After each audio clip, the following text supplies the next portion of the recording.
So back a couple of weeks ago, from when I am making this clip, I kind of did a shop update and put in there a little bit about the haul truck build. Um, it's a 1974 Ford F750, and I was building it for a haul truck to pull a trailer. I've got that sleeper that probably anybody that followed this thing has saw, but a couple of weeks ago I did a video, a shop update video, and I put it in here a little bit about this because I had pulled off the project for quite a while. It was discouraging to me because I couldn't get... Okay, let me just cut in here for a second. This is going to be chapter 68 in the haul truck build. I'm going to continue this where I started here, this video explaining to you what I'm going to do. And then what I'm going to do after that is throw a couple of clips that I had previously made about some comments off of haul truck build 67. And I'll throw them in there before I continue on after the clip that had already started. The trailing arms of the air suspension system to line up.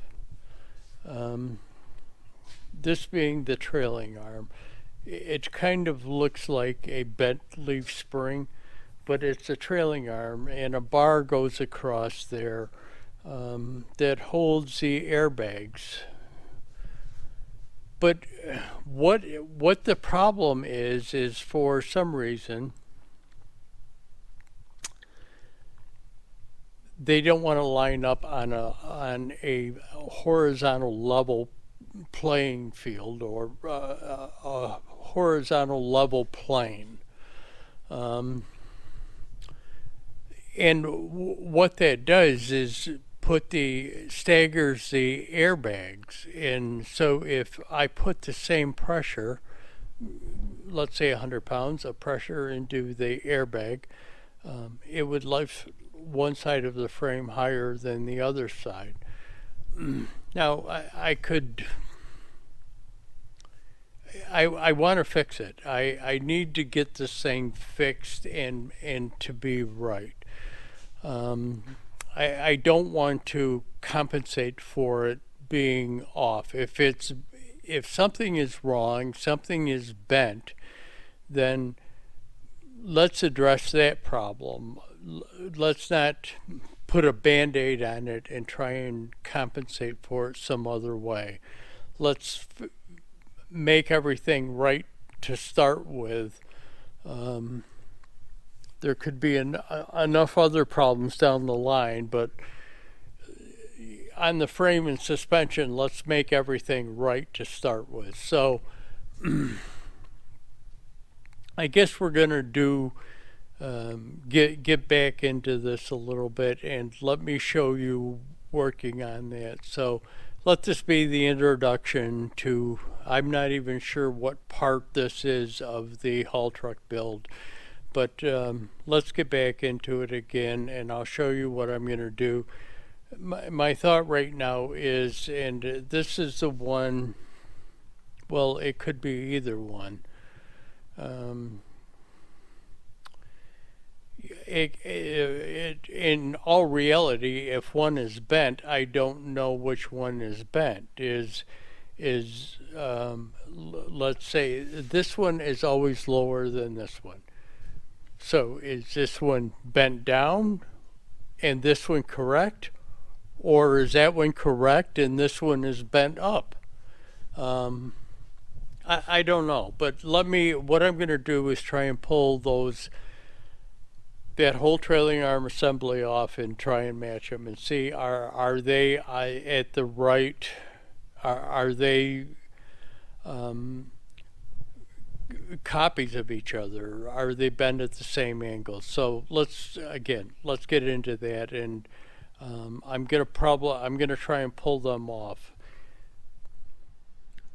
So one of the issues in kind of me working alone here in the shop and doing all of this stuff by myself is that sometimes I will be doing something and I don't always notice some side effects or something else that could happen while I'm doing it. In the last chapter of this, part 67, I posted the tube to, posted the video to YouTube, and I got a comment back from Brian Block, and he says, look at when you're lowering the jack at time frame like 1404 in the video, and he says you'll notice that it moves. This thing moves, on the axle as I'm lowering it down. And I did go back there and I did look at it. Now he thought it had shifted one way or the other. I think the thing kind of pivoted a little bit on the axle. But anyways, what I said that I was going to do is I'm going to redo it. I'm going to try and recreate that exact same situation and see what's going on. Is it that plate coming up off of the pin? Well, I did that. I'm not sure. But let me see if I can recreate create that situation again and watch it more carefully when I do it to see what it is doing. But anyways, that's a good thing about posting these videos to YouTube. I get a lot of people that kind of look at them, see things that I don't see, or get some different opinions on how I'm doing something or what I'm doing, things like that. Again, working in the shop is nice. Yeah, you don't have to deal with other people, but it also has its drawbacks in that respect. One of the other comments that I got about part 67 of the haul truck build was about the turbos. I said that I had been thinking about going to compound turbos, but then I didn't know whether that was going to be a factor or not, that I might just go with a large single. And again, Brian Block got back to me and says, you would really be better off, even though it's a lot more work, more expense, to go with the compound turbos because they give you a lot greater variation in RPM range to bring that spool into play, because you are feeding one turbo into another, and it increases the RPM range of that spool factor because you are feeding your primary turbo with another turbo. But anyway, something to consider. I'll have to look into it.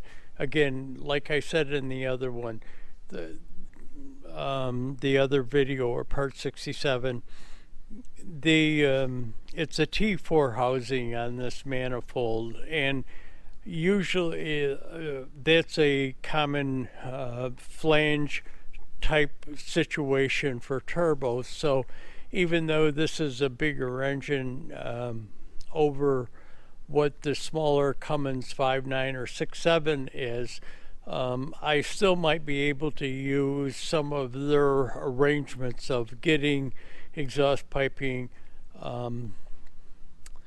inducer piping into from one of those setups onto this. Even though it's a bigger engine, we're still using the same size manifold flanges.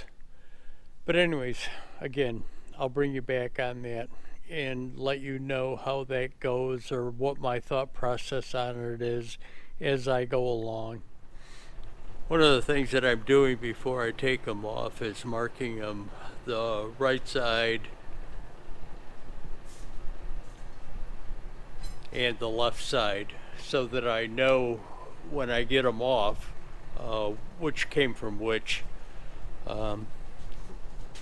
Blue, I had done it with a Sharpie first, a blue Sharpie, and it didn't show up, so I went over it with a white paint marker, and it turned to that kind of baby blue color.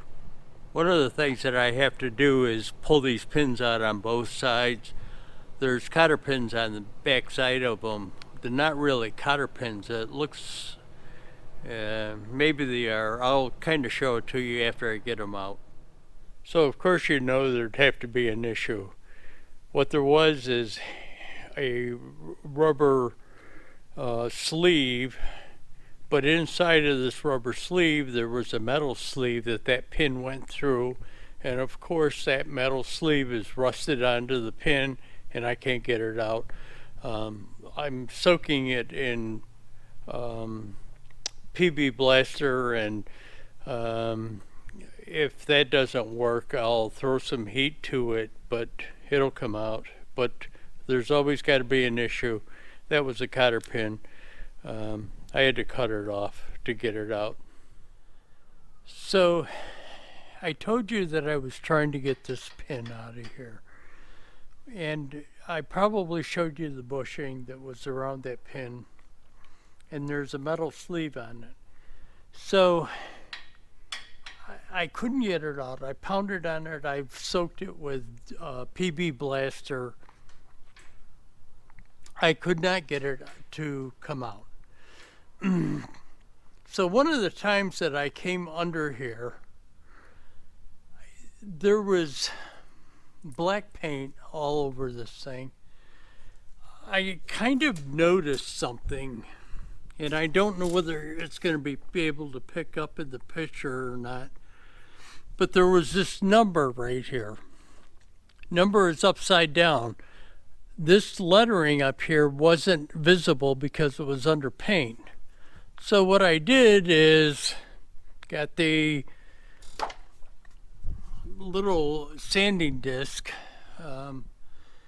and cleared it off, and lo and behold, it's upside down, but it says Navistar, and there's a number 50166 C 36 C93. I'm gonna assume 93 is probably the year of manufacturing, but I looked it up and it's on the internet. They call it a Z spring, but in fact what it is the thing that holds the airbag up.